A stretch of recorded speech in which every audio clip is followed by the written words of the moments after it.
சொடக்கொட்டனா அந்த செகண்ட்ல இங்க வந்துருவாங்க. பண்ணையார்லாம் நாட்டாம பண்ணையாரு ஊர் தெரியவர்கள் எல்லாம் என் சொல்லதான் கேட்பாங்க தெரியுமா. அவ்வளோ பந்தபஸ்ஸா இருக்கிற ஆள் நான் தெரியுமா உங்களுக்கு. பார்த்தா தெரியாது, ஆனா பின்னாடி அவ்வளோ இருக்குது. என்னை இந்த உலகத்துல யாரும் அசைக்க முடியாது, யாரும் அசைக்க முடியாது, யாரும் அசைக்க முடியாது. ஆமா ஆமா, என்னை எந்த ஒரு காரியமும் அசைக்க முடியாது. அவ்வளோ கண்ட்ரோல்டா இருப்பேன் நான். எப்படி இருப்பேன்? நல்ல கண்ட்ரோல்டாக இருப்பேன். ஆமாம், இந்த உலகத்தின் பாவம் கூட என்னை ஒன்றும் செய்ய முடியாது. அது அப்படியே போவேன், கொஞ்ச நேரம் அனுபவிப்பேன், அப்புறம் என்ன செய்வேன், நானே என்னை ரிலீஃப் ஆகி கொண்டு வந்துடுவேன். ஆமாம், என்னை எதுவுமே என்னை அடிமைப்படுத்த முடியாது, என்னை யாரும் என்னை அடிமைப்படுத்த முடியாது. கொஞ்ச நேரம் உட்காரலாமா? இந்த சேரில் என்னமோ போட்டிருக்கு, ட்ரிங்க்ஸு போட்டிருக்கு, சாராயம் போட்டிருக்கு, போதை வஸ்து போட்டிருக்கு, விபச்சாரம் போட்டிருக்கு, இச்சை போட்டிருக்கு. ஒரே பக்கமாக சுற்றி சுற்றி கொஞ்சம் போர் அடிக்குது. அதனால கொஞ்சம் இதில் அப்படியே போயிட்டு உக்காந்து பார்ப்போமா? என்ன என்ன என்ன? தயவுசெய்து தொட்டுறாதீங்க. ஏன் தொடாதீங்க, உட்காராதீங்க. ஏன்? இது ரொம்ப பாவமானது, டேஞ்சரானது. டேஞ்சர் போப்பா, டேஞ்சர்லாம் நான் ஈஸியாக பார்த்துருவேன். நான் சொல்றத இப்போ ஃபோன் பண்ணனா எந்த ஐஜி வரணுமா, யார் வரணும்? காது கேட்குமா கேட்காதா? காது கேட்குமா கேட்காதா? நல்லா கேட்கும். அப்புறம் உட்காராதீங்கன்னு சொன்னா நான் எவ்வளவு பெரிய ஆள் தெரியுமா? என்ன இதெல்லாம் ஒண்ணும் இல்லப்பா, இதெல்லாம் லைஃப்ல வேணும்ப்பா. கொஞ்சம் சாராயம் வேணும்ப்பா, கொஞ்சம் மது வேணும், கொஞ்சம் மங்கை வேணும், அப்படியே மண்ணாசை பொண்ணு, இதெல்லாம் இந்த உலகம். என்னையா நீ இதெல்லாம் உட்காராது அதில் உட்காரு. நான் உட்காந்தேன்னா ரொம்ப பெரிய பாவம். உட்காந்து வியாதி வந்துருமா? உட்காந்தீங்கன்னா வியாதியும் வராது, ஒண்ணு வராது. நான் சாப்பிட்ற உணவுக்கு எந்த வியாதியும் நான் அணுகாது தெரியுமா. அப்படியே விளைஞ்சதை அப்படியே சாப்பிடுறேன், எவ்வளவு ஆர்கானிக்கா நான் சாப்பிடுறேன். இது என்ன ஆளானா இருங்க. ஒரு ஃபுல்லா குடிச்சா கூட அப்படியே நிப்பேன். என் கல்லீரல் எவ்வளவு ஸ்ட்ராங் தெரியுமா? சொல்லுவாங்களா பட்டாதான் தெரியும் சொல்லிட்டு இவரு சொன்னா அதெல்லாம் சும்மா நீ போப்பா, நீ போப்பா. சொல்றேன் வேண்டாம், தயவுசெய்து சொல்றேன் வேண்டாம். வேணாப்பா தள்ளுப்பா. பாவனே உட்காராதீங்கண்ணே, பாவனே உட்காராதீங்கண்ணே. தள்ளுப்பா அப்படியே போய் தொலைங்க, எனக்கு என்ன இருக்கு. உட்காந்தாச்சுப்பா. என்ன பாவமாமே பாவம், பெரிய பாவம், நான் பார்க்காத பாவமா. உட்காந்துட்டீங்களா? உட்காந்துட்டா என்ன செய்யுது? ஒன்றுமே செய்யல, நல்லா தான் இருக்கு. பாரு 2 குட்டிங்க பக்கத்துல இருக்குது, 2 குட்டிங்க பக்கத்துல இருக்குது. பாரு தட்டின ஆளு எல்லாம் அனுபவிக்கிறேன். அட போயா, என்ன பாவம். உட்காந்தா என்ன யாரும் அடிமைப்படுத்த முடியாது, யாரும் அடிமைப்படுத்த முடியாது. ஆமா, பட்டா தெரியுமா? பாரு எனக்கு எத்தனை டாக்டர்ஸ் இருக்கிறாங்க, எத்தனை அரசியல்வாதிகள் இருக்கிறாங்க. நான் இப்ப சொன்னா அப்படி ஓடி வந்துடுவாங்க, சொடக்குட்டா வந்துடுவாங்க. நான் எவ்வளவு ஜிம்முக்கு போய் உடம்பு எப்படி பந்தாவா வச்சிருக்கிறேன். எனக்கு என்ன செய்யணும்? ஒன்னும் செய்யாது. பாரு எல்லா பாவத்துலதான் உட்காந்துருக்கேன். பாரு, பொய் பாவத்துல உட்காந்துருக்கேன், திருட்டு பாவத்துல உட்காந்துருக்கேன், விபச்சார பாவத்துல உட்காந்துருக்கேன், குடிவெறி பாவத்துல உட்காந்துருக்கிறேன், பொறாமை பாவத்துல உட்காந்துருக்கிறேன், பெருமைன்ற பாவத்துல உட்காந்துருக்கேன். என்ன நான் நல்லா தானே இருக்கிறேன்? நான் நல்லா தானே இருக்கிறேன். ஏப்பா நான் நல்லா எங்க பார்த்தாலும் காணோம், எங்கேயோ காணாம பத்தியா சொல்லுதான் இருக்கும், வேற ஒன்றும் இருக்காது. நம்ம தரத்தை பார்த்தோன்னே ஓடியே போயிடுவாங்க. ஆமா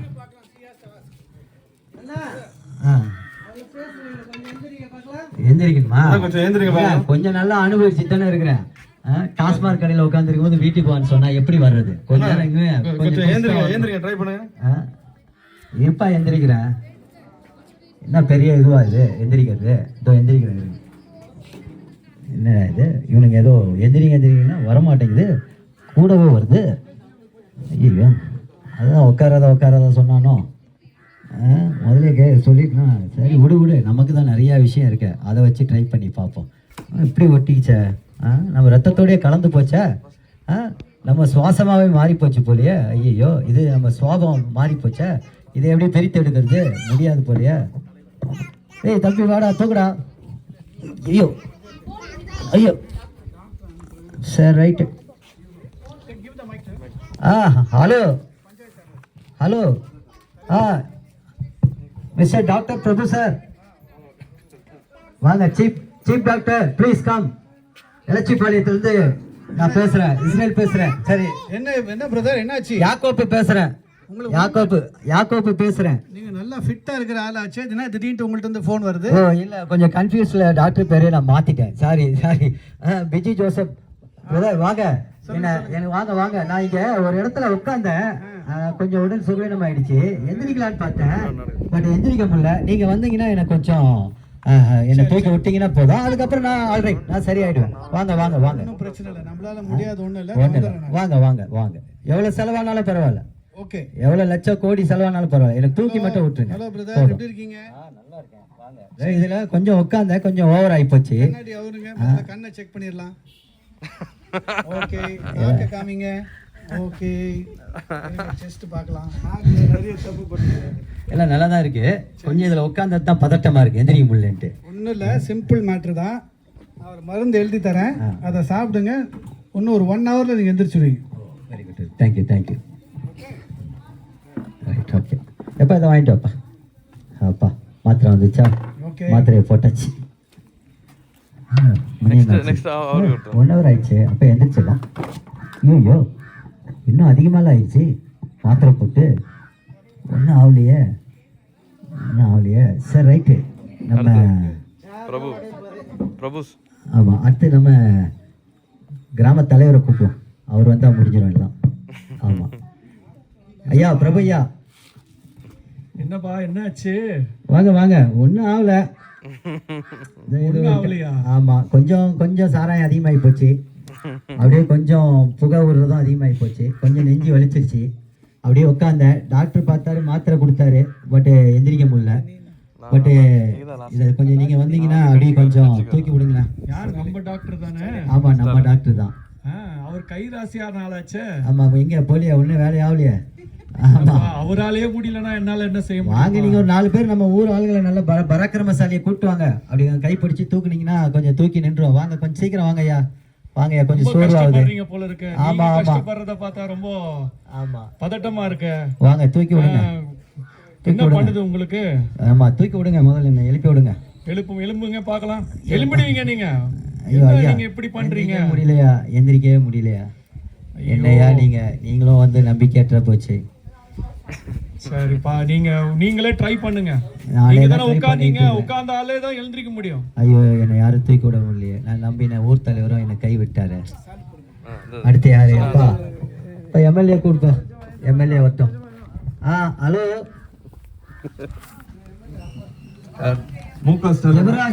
ஜெவராஜ் எம்எல்ஏ, இலச்சிபாளையம், திருவண்ணாமலை மாவட்டம் எம்எல்ஏ. வாங்க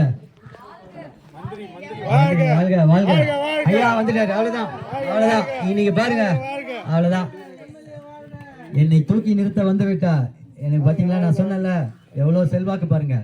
இப்ப இந்த பாவத்துல இருந்து அவர் தான் தூக்க போறாரு. வாழ்க எம்எல்ஏ. மறக்காம எங்களுக்கு ஓட்டு போடுங்க. எளியவர்களை தூக்கி விடும் எங்கள் எம்எல்ஏ. எளியவர் மக்கள் தான். வாங்க ஐயா, மக்களை பார்க்கலாம். முதல்ல என்ன பாருங்க. ஆமாய்யா, போன எலெக்ஷன்ல ஒரு 25 கோடி உங்களுக்கு நான் கொடுத்துருந்தேன். ஆமா, இப்ப எனக்கு ஒண்ணும் இல்ல, கொஞ்சம் கோளாறு ஆகி போச்சு. கொஞ்சம் தூக்கி விடுங்க. உங்க அரசியல் செல்வாக்கெல்லாம் பயன்படுத்தி கொஞ்சம் தூக்கி விடுங்களேன். அவ்வளவுதான். அதை நான் தேக்கலையா. பணம் போதியா. என்ன தூக்கி விடுங்கயா. எந்திரிக்க முடியலையா. மன சோர்வாகி போச்சு, உடம்பு டயர்டாகி போச்சு, குடிச்சு உடம்பு கெட்டு போச்சு. ஆமா, பொண்டாட்டி பிள்ளைங்களை விட்டு துரோகம் பண்ணி அடுத்த பெண்ணு பின்னாடி போய் நாசமா போச்சு. கவலைப்படாதீங்க. டாக்டர் வந்து பல வியாதின்னு சொல்லிட்டு போயிட்டாரு. பணத்தால பார்த்தேன், கூப்பிட்டு பார்த்தேன், உறவுகளை கூப்பிட்டு பார்த்தேன். பணத்தை வச்சு தூக்கிடலாமா? ஒன்னும் பண்ண முடியல. அதனாலதான் ஐயா, உங்க அரசியல் செல்வாக்கை பயன்படுத்தி ஏதாவது கொஞ்சம் வெளிநாட்டுல இருந்து ஹெல்ப் பண்ணி கொஞ்சம் தூக்கி விடுங்கய்யா. அப்போ வெளிநாட்டுல டாக்டர் கூப்பிடுறேன் ஐயா. அப்போ உங்களால ஒண்ணும் பண்ண முடியாதா? நான் இப்ப ட்ரை பண்றேன். இப்ப பாரு, உங்களால பண்ண முடியாது. தூக்கி விடுங்க. அடுத்த தூக்கு. எந்திரி. எந்திரிப்பா. எந்திரி. முடியலையா. எந்திரிப்பா. முடியலையா. தெரியாத அரசியல்வாதி குழியில தான் தள்ளுவாங்க. தூக்கி விட்டு பாத்துருக்கீங்களா? ஐயோ, என்னங்க நீங்க? சரியா போச்சு, எல்லாமே முடிஞ்சு போச்சு. அப்பவே ஒரு மனுஷன் சொன்னான், அந்த தெருவில் வந்து சொன்னான், யோ பணத்தினால பாவம் யாது, உட்காராத மாட்டிப்ப, அடிமையாயிடும் சொன்னான். கேட்பார் பேச்சா அன்னைக்கே கேட்டா. அதான் சொல்லுவாங்க, ஒன்று சொல் புத்தி இருக்கணும், இல்லைனா சுயமாவது புத்தி இருக்கணும், இல்லைனா பட்டு தான் திருந்தணும்னு சொல்லுவாங்க. நல்லா சொன்னான், எவ்வளோ சொன்னான், தள்ளி கூட விட்டான், சண்டை கூட போட்டான். ஆமாம், ஐயோ யாரா என்னை தூக்கி விடுங்களேன், ஐயா என்னை தூக்கி விடுங்கய்யா. எங்கேயா அந்த மனுஷன், அந்த நல்ல மனுஷன் மறுபடியும் வந்தாலும் நல்லா இருக்குமே. ஒரு வார்த்தை கொஞ்சம் ஆறுதலாக இருந்தது. இப்போது வருவாய் தருணம் இதோ வந்துட்டேயா வந்துட்டேன் அந்த தருணத்துக்கே வந்துட்டேன் நான். ஆண்டவரே எங்கேயோ கேட்ட குரல் மாதிரி இருக்கு. ஐயா வாங்க வாங்க, ஐயா வாங்க, சகோதரா நண்பா சேகிதா வாங்க. எங்க போனீங்க? குழியில கிடக்குறையா, பாதாளத்துல இருக்க நிம்மதி இழந்து இருக்கிற, சமாதானம் இல்ல, குடும்ப பெட்டிகளா பாருங்கய்யா, பாருங்க கேப்பாரட்டு கிடக்குது பாருங்கய்யா. ஐயா என் பிள்ளைகளுக்கு கூட போய் சாப்பாடு ஊட்ட முடியலையா பாருங்கயா, கஷ்டமா இருக்கியா. இந்த பாருங்க கைய கூட தூக்க முடியலையா, கைய தூக்க முடியல, எந்திரிக்க முடியல, பேச முடியல. ஐயோ சத்தம் கேக்குதே, சத்தம் கேக்குதே. படித்து உம்மை சேர்த்துக் கொள்வார் அழைக்கிறாரே ஆண்டவரே ஏசப்பா ஆண்டவரே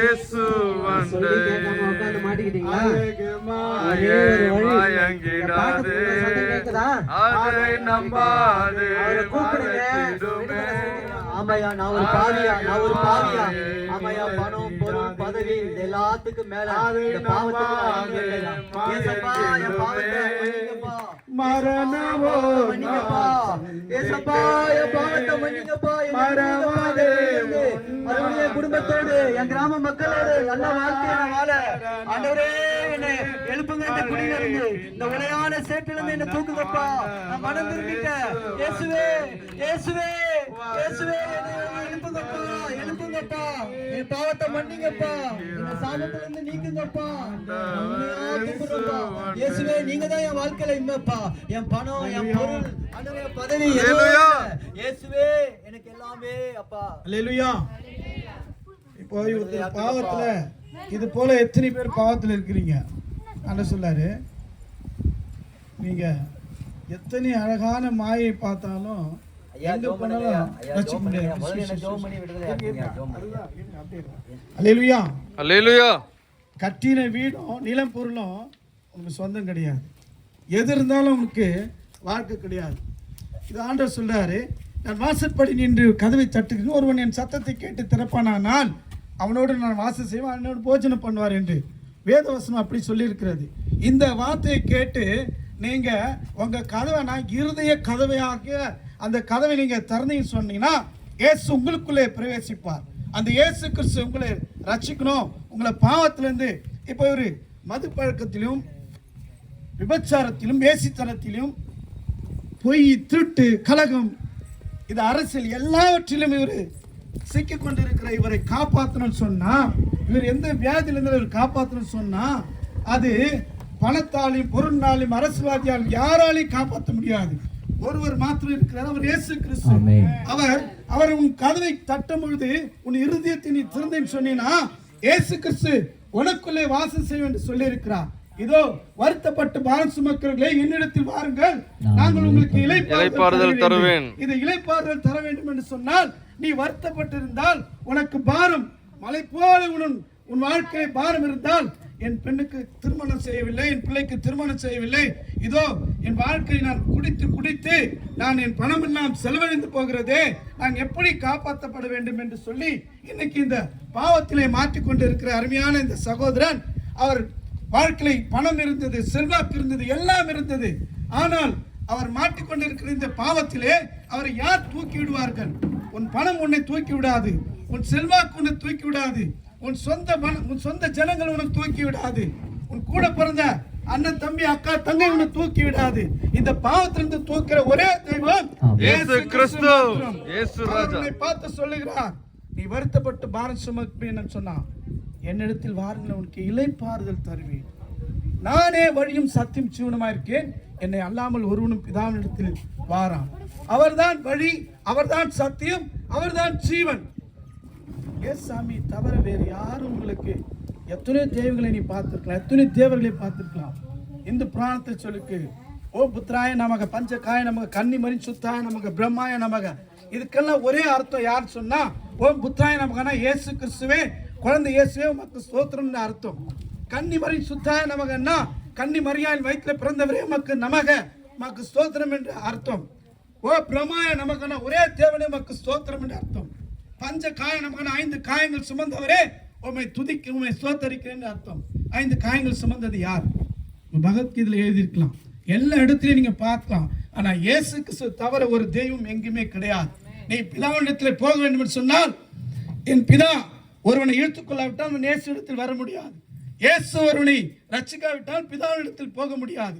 இந்த இயேசு கிறிஸ்து மாத்திரம்தான் உன் பாவத்தை மன்னிக்க முடியும். இந்த இயேசு கிறிஸ்து மாத்திரம்தான் உன்னை ரட்சிக்க முடியும். இந்த இயேசு கிறிஸ்து இல்லை என்று சொன்னா உன் வாழ்க்கையில வெளிச்சம் கிடையாது, ரட்சிப்பு கிடையாது. இந்த ரட்சிப்பு யாருன்னு சொன்னா இயேசு கிறிஸ்து மாத்திரம்தான். நீ எத்தனை போராட்டம் இருக்கலாம், உன் கணவனால் நீ கைவிடப்பட்டிருக்கலாம், உன் கணவனை அடிச்சிருக்கலாம், உதைச்சிருக்கலாம். ஐயோ நான் குடிச்சு என் குடும்பத்தை, என் பிள்ளைங்களை நான் வளர்க்காம விட்டுனேன், என் பிள்ளைங்களை தூக்கி விடாம விட்டுனேன், பிள்ளைங்க படிக்க முடியாம போச்சு, நான் எப்படி என் பிள்ளைங்களை நான் காப்பாற்றுவேன், இன்னைக்கு என் பிள்ளைங்களாம் தருதலையா ஆயிடுச்சு, நான் எப்படி இந்த பிள்ளைகளை காப்பாற்றுவேன்? நீ வருத்தப்பட்டு இருந்தா உன் வயசு நாட்கள்ல எத்தனையோ வீணடிச்சிருக்கலாம். இப்போது நீங்க இயேசு கிறிஸ்து உன் வீட்டு வாசல்படி நிற்கிறாரு. நின்னு பாருங்க, உன் வாசல்படி நிற்கிறாரு. நீங்க அவரை தேடி போல உங்களை அவர் தேடி வந்திருக்கிறாரு. அவர் உன்னை தேடி வந்திருக்கிறாரு. உன் வாசல்படியில் நிற்கிறாரு. உன் இருதய கதவாகிய வாசல்படியில் நிற்கிற இயேசு கிறிஸ்துவ நீ ஏற்றுக்குன்னு சொன்னா, இன்னைக்கு இதை போல பாவத்துல சிக்கி கொண்டு இருக்கிற நீங்க யாரா இருந்தாலும் கர்த்தர் இன்னைக்கு உங்களை ரட்சிக்க வல்லவராய் இருக்கிறார். அல்லேலூயா, அல்லேலூயா, அல்லேலூயா, அல்லேலூயா. இயேசு கிறிஸ்து உங்களை ரட்சிக்க போகிறார். அவர் உங்களுக்கு விடுதலை தர போகிறார், உங்களுக்கு சுகம் தர போகிறார்.